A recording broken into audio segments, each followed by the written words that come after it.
the loneliest sounds in the world. The lonely Telecaster. This is going to be the saddest interview you've ever done. Yeah, and it wasn't in D minor. Otherwise, people would have been really too sad. That would have been pushed it right over the edge. Bad. I'm Dweezil Zappa, and we are here with Guitar Power and Chris Shiflett from the Foo Fighters. Yes. And your other band that people need to know about. It's just like a solo record, so it's just my name. Which makes sense. It's going to be called, the album itself, though, is called West Coast Town. So for people who are keeping score at home. That's right. You have... Well, I got 3, but really this is the first one which is just just my name. The difference from what you're doing with that stuff versus what you're doing with the Foo Fighters versus what you did growing up. Yeah. I want to see, where are all those connections? Like, take me to the beginning. Like when you said, I got to play guitar. I was lucky to have 2 older brothers that were really into music. So by the time I came along, there was no like, maybe I'll play football. It was just, this is music. This is what we do. So my early childhood memories are just of my brother's records, the Beatles and the Stones, and that went into like Kiss and Black Sabbath and Deep Purple and Zeppelin. And, that was like the era of like shred guitars and guitar heroes, and I wanted to be a guitar player. I wanted to be Ace Frehley. And then I wanted to be Randy Rhoads. I remember my first guitar teacher made me learn like a pentatonic scale and some my root chords, and just, like all those chords, that stuff. Through a clean tone, little combo amp. I was like, this does not sound like Ozzy at all. I don't know what this guy's doing. And he started telling me like, I was like, I don't get it. But looking back, that was the best stuff to get that sort of foundation. At that point was like, it still probably resonates in my guitar playing more than stuff that came later. So showing the foundation chords and this Telecaster with the clean sound and the twang and all that stuff. When you say you loved Randy Rhoads and you wanted to have the ability to play some of that stuff, at what point did you say, well, I really like the sound of that, but this other thing is really more what becomes my sound? For whatever reason, I worship the Stray Cats, Because they were great. Well, they're obviously a great band, but they were the only thing in my record collection that wasn't like, Iron Maiden and Def Leppard and stuff. I kind of think that that's where the roots of that whole thing came for me. But it took me years to get there. Like Steve Miles, he was like the rock guitar teacher in Santa Barbara where I grew up. He showed me how to play lead guitar. Finally, there was somebody that sort of like connected those dots where he taught me how to play like, basically all the licks that I still just do every time I pick up a guitar, that dude taught me.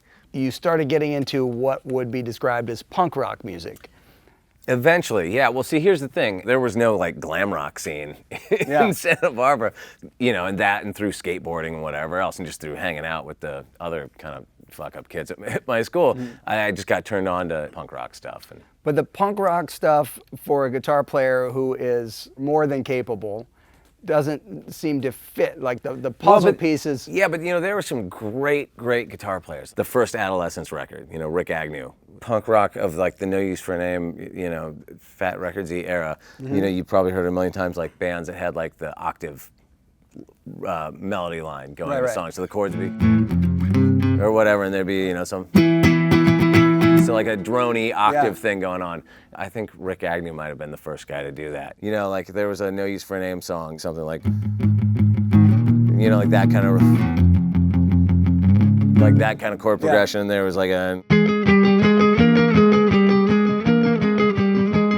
that kind of stuff was like straight out of the Rick Agnew playbook. You had like a guy like Mike Palm from Agent Orange was they did all those old surf songs. They would cover them, but then that stuff would kind of work its way into their own songs, like.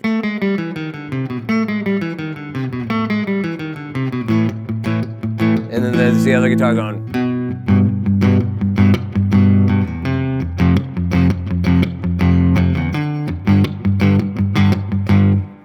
Surf music, but crazy guitars and with a little punk more rock, like aggressive surf music. Great, super influential guitar player in punk rock. You had Social D, Mike Ness, huge influence on me. Probably my favorite Social Distortion song of all time is a song called Telling Them That that just has a really simple. So you have to imagine the chords in your head right now, and that's going over it.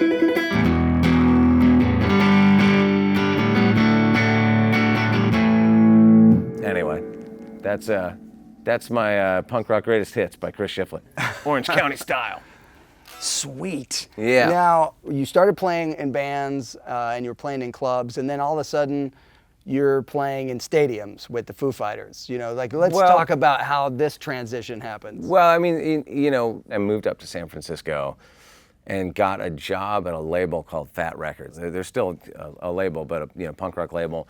The bass player from NoFX, it's his label. And it had like, Good Riddance and Strung Out and Propaganda and No Use for a Name. They came in one day and were like, hey, our guitar player just quit and we got to leave for tour on Monday. So if anybody knows anybody that plays guitar, let us know. Sort of an act of desperation. Yeah, they needed somebody bad. And Mike, who ran the label, was like, you should go play with them. Because when they came in, I didn't say anything because I didn't want to get fired. I just started working there. I didn't want to be, I'll be in your band and have them get the fuck out of here. But that was my first experience touring, and I was in that band for about 4.5 years. And then the opportunity came up to come try out for Foo Fighters and wound up getting the gig. And I tell you what was weird going from playing in No Use to Foo Fighters was on stage, I didn't know what to do with myself because the music was so much slower. I hadn't played in like a regular tempo band for a really long time.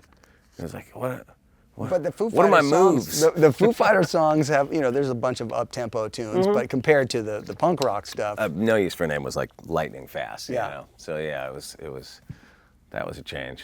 So the big change for the sound from playing in clubs to playing in places with giant PA systems and the equipment that you had to use. And so, well, what's interesting is I never had effect pedals, ever.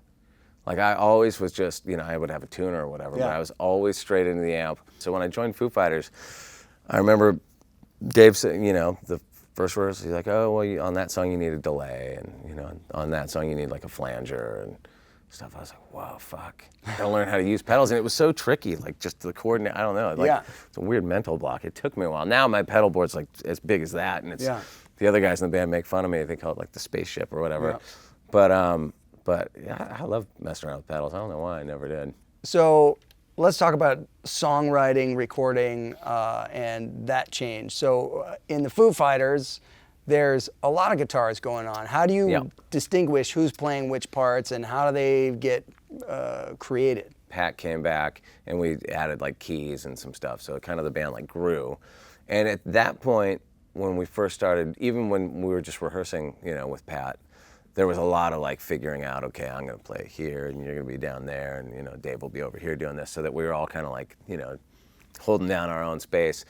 And I think we focused on that a lot for a long time, and now we don't at all. I mean, I think it's just, and not because it doesn't happen, because we do kind of tend to play like in different spots on the neck, or like different voices, inversions of chords, or what, all that kind of stuff. It's finding your place in the song. Yeah. That isn't just there for the sake of being there, that merits inclusion, Yeah. that can be hard sometimes to figure out. Let's say like, usually the order of things is like we get the drums, and then Dave usually puts his guitar, and then I usually put my guitar after Dave. But then after me, there's going to be Pat, and there's going to be Nate, and then there's going to be keys, with Rami. So there's going to be a lot of stuff. So sometimes, something sounds great when you're the third guy on it, and then by the time everybody's put their thing, it's like where'd that part go? The phaser doesn't sound like there's phaser anymore. It's like you do run into that. So it's just, making records, it's like just trial and error. Yeah.